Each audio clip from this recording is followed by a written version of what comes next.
북메이트. 안녕하세요, 채널 북메이트입니다. 제가 처음으로 소개해드릴 책은 교양인 출판사에서 나온 우리는 코다입니다 라는 책입니다. 이 코다는 Children of Deaf Adults라는 용어로 농인, 그러니까 듣지 못하는 청각장애를 가지신 부모의 자녀들이라는 내용입니다.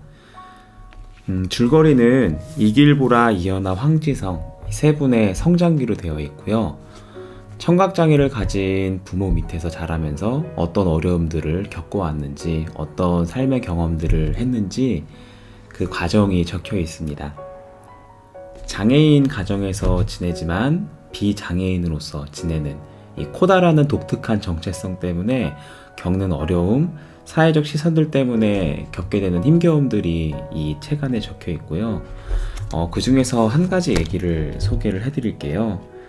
이현아 씨의 이야기인데, 이분은 수어 통역을 전공하기로 마음을 먹고 대학교에 들어가게 되는데, 본인이 청각장애인 부모의 자녀, 그러니까 코다라는 이유 때문에 자연스럽게 당연히 수어를 잘할 거라고 이제 편견을 받게 되고요. 그 편견 때문에 1학년인데도 불구하고 바로 강의 통역을 맡게 돼요. 본인이 거절도 하고 되게 부담스러웠지만 어쩔 수 없이 하게 되는데, 이게 실제로 어려운 행위이기 때문에 상황에서, 현장에서 어려워서 실수를 해가지고 10분 만에 그만두고 나오게 됩니다. 이제 그 이후의 이야기가 적혀 있는데요. 읽어드릴게요. 그 행사는 전문적 훈련을 받지 않았던 내가 설 수 있는 자리가 아니었다. 수어를 할 줄 아는 것과 통역을, 그것도 동시 통역을 할 수 있는 것은 전혀 다른 차원의 문제이다. 둘을 같다고 여기고 통역을 의뢰하는 것은 수어가 음성 언어와 문법적 구조가 동일하다거나 통역이 단순히 1:1 치환이라고 전제해야만 가능한 생각이다. 안타깝게도 코다에 대한 선입견은 이것만이 아니었다. 한 수업에서 청인 교수님이 농인에 대한 이해를 높이기 위해 영상을 보여주었다. 뜻밖에도 그 영상은 농인 부모와 청인 자녀로 이루어진 가족이 가난하게 사는 모습을 시혜적인 시선으로 그리고 있었다. 곧 나를 둘러싼 공기가 불편해지더니 얼마 지나지 않아 수강생들이 너나 할 것 없이 울기 시작했다. 장애인과 특히 가까운 수어 통역과에서도 이 수어의 문법 구조와 음성 언어의 문법 구조가 다르다는 것에 대한 인지가 부족하다는 것도 놀랍고요. 장애를 가지신 분들과 그 가족들을 시혜적 시선으로 바라보는 게 얼마나 이분들에게 불쾌하고 힘들었을지에 대해서 알 수 있는 부분이었습니다. 두 번째로 소개해드리고 싶은 내용은, 이분들이 이런 코다라는 독특한 정체성 속에서 겪는 이런 괴로움들과 어려움들을 어떻게 극복해내고 자신의 정체성을 알아가게 되는지, 또 자신이 어떤 삶을 살아가야 하는지에 대해서 이제 깨닫는 과정들이 있는데요. 코다 코리아라는 같은 이 코다인 사람들을 만나게 되면서 본인의 정체성을 발견하게 되고 성숙하고 성장하게 됩니다. 이길보라 작가님 같은 경우에는 영화감독이자 작가로서 반짝이는 박수소리라는 영화, 코다의 시선으로 농부모의 이야기를 담은 영화를 제작하셨고요. 이연아 작가님 같은 경우에는 수어 통역사이자 언어학 연구자로 국립국어원에서 한국 수어 사전을 편찬하고 계십니다. 황지성 작가님 같은 경우에는 장애인 인권 활동가이자 여성학 연구자로 페미니즘과 장애학을 넘나드는 연구를 진행하고 계세요. 이 세 분의 인생의 궤적을 보면 알 수 있겠지만, 코다라는 정체성 속에서 자신이 어떠한 삶을 살아가야 할까를 고민하면서 어떠한 삶을 살아가야 될지에 대한 어떤 치열한 생각들과 과정들이 여기에 담겨 있습니다. 또 세 번째로, 이 책에는 장애에 대한 잘못된 사회적 인식들이 많이 지적되어 있고, 그 내용들을 읽으면서 많이 깨닫게 되는 내용들이 많습니다. 또 책의 한 부분을 이야기해 드릴게요. 우리는 이야기를 하기 위해 동그랗게 둘러앉아 서로의 눈을 바라보았고, 음성 언어 없이 간간히 데프 보이스를 섞어 손으로 말하며 시끄럽게 웃고 떠들었다. 데프 보이스는 농인들의 발성입니다. 때때로 그들은 내가 어떤 시각적 변화를 눈치채지 못하거나 조금 둔감하게 움직일 때 청인이라 그런다며 나를 놀리기도 했다. 농문화 안에서 농은 지극히 정상적인 상태였고, 한국 수어는 공기처럼 존재했다. 그들과 함께한 시간은 소리가 들리지 않음이 신체적 상태라는 것을 알게 했다. 소리가 들림과 소리가 들리지 않음은 둘 다 상태와 경험일 뿐이며 가치체계의 개입은 그 다음 단계에서 일어나는 일이었다. 또한 그 경험에 결함이라는 가치 판단을 부여한 것은 농인과 농사해가 아니었다. 예컨대 소리가 들리지 않는 상태에 대한 공포는 청인들이 만들어낸 신념일 뿐 농인들은 그 상태를 공포로 경험하지 않았다. 이런 게 장애에 대한 잘못된 사회적 인식이지 않을까 싶습니다. 소리가 안 들리는 게 혹은 말을 할 수 없거나 그런 장애를 가지고 있는 게 힘들고 두려울 것이라는 착각. 이 힘들다, 두렵다라는 거는 비장애인이 만들어낸 어떤 가치 체계일 뿐이며 실제로 장애인들과 농인분들은 어떤 그런 상태의 두려움과 공포를 느끼지 않으신다는 거죠. 조금만 생각하면 당연한 게 어찌 보면 들리지 않는 상태, 보이지 않는 상태가 일상적이고 기본적인 상태인 것이겠죠.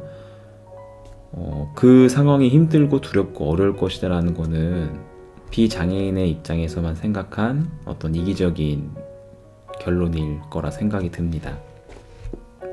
책을 읽으면서 좀 생각해 볼 거리가 있었는데요. 이야기하고 싶은 게 둘 다 굉장히 부끄러운 고백이었어요.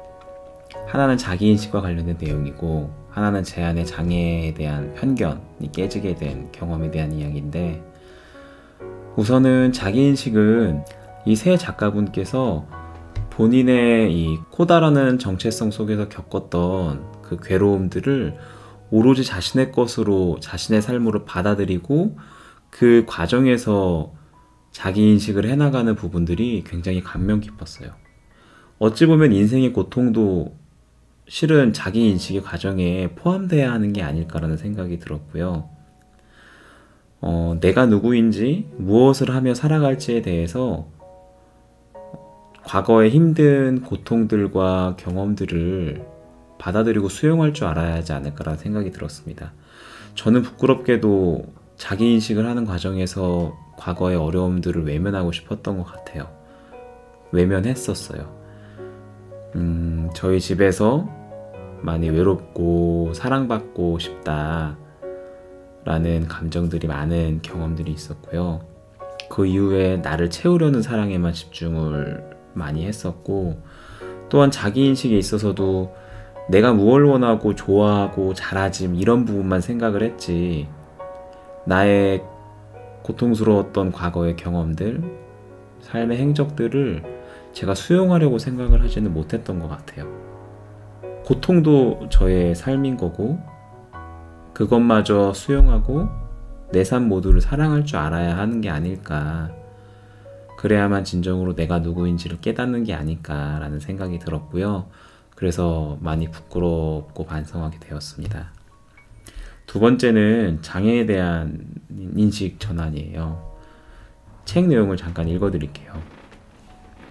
나는 그렇게 수어와 음성 언어를 습득했지만 두 언어가 속한 세상은 너무나도 달랐다. 엄마는 스스로를 농문화에 속한 농인이라고 자랑스럽게 말했지만 세상 사람들은 그것을 장애라고 불렀고 때로는 병신, 귀머거리라고 부르며 비웃었다. 나는 그 사이에서 정체성의 혼란을 겪었다. 내가 바라본 엄마 아빠의 세상은 너무나 반짝였지만 그것을 설명해내기에는 두 세상의 언어가 확연히 달랐다. 시각을 기반으로 한 수어 언어와 청각을 기반으로 한 음성 언어 사이에는 언어와 문화의 차이뿐만 아니라 차별과 편견의 벽이 존재했다. 여기서 제일 마음에 와닿았던 문장은 내가 바라본 엄마 아빠의 세상은 너무나 반짝였다라는 내용이었습니다. 저도 모르게 시혜적 시선으로 바라봤던 게 너무 부끄러웠어요.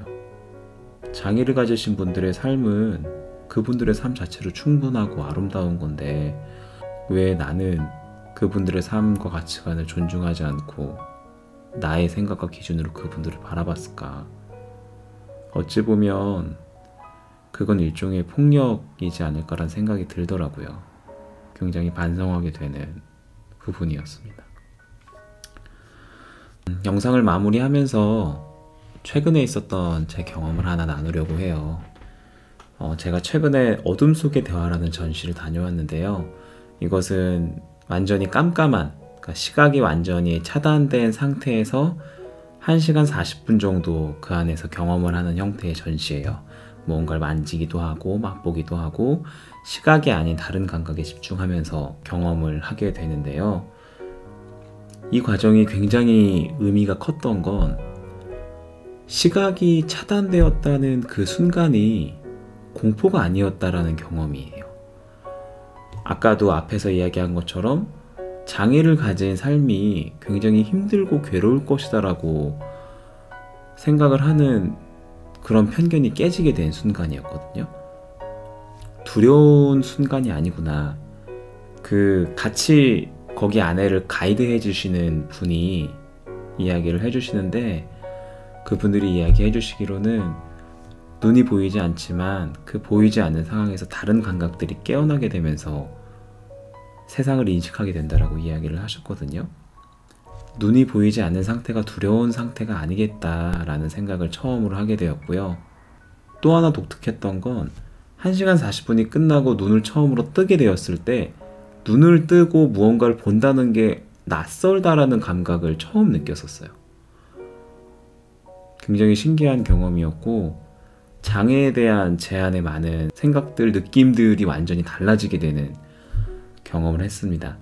어둠 속의 대화라는 공연도 여러분들이 꼭 한번 경험해 보시기를 추천드릴게요. 여러분은 어떠신가요? 자신의 삶과 고통마저 품고 사랑해가면서 자신의 정체성을 형성하기 위해, 나를 알아가기 위해 분투하고 계신가요? 아니면 장애인분들의 삶이 그 자체로 충분한 삶임을 오롯이 받아들이고 계신가요? 이 두 질문에 걸리는 마음이 생긴다면 꼭 이 책을 읽어보시길 바랍니다. 정말 자신의 삶의 가치관의 변화를 경험하게 하는 그런 소중한 책입니다. 꼭 읽어보시길 바랍니다. 감사합니다.